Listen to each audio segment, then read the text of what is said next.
Hey friends, welcome back to Ekalavya Painting. I hope you all are doing great and certainly happy that you could join me today. Today we are going to do a fantastic painting on birds and of course florals. It's going to be a little different than the usual way of painting how we do it, and let me show you what I've done here so that you get my point of view.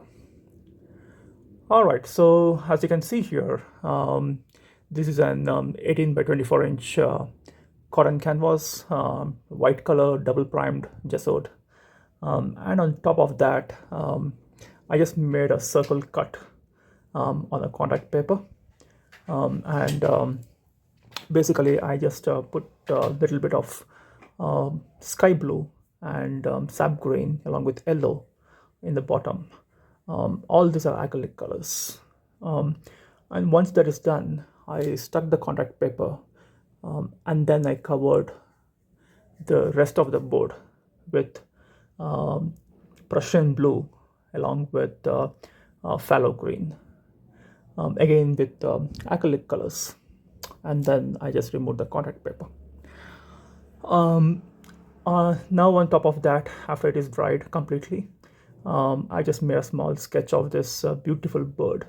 And with this beautiful bird, we will also have some beautiful florals, um, basically flowers and twigs and tweaks coming in here. Just a different view of looking at this painting. And I hope you all will enjoy. Sit back, relax, and watch me paint, or do paint with me. Give me your comments, a thumbs up, a like on my channel, and do subscribe. With that, let's get into action.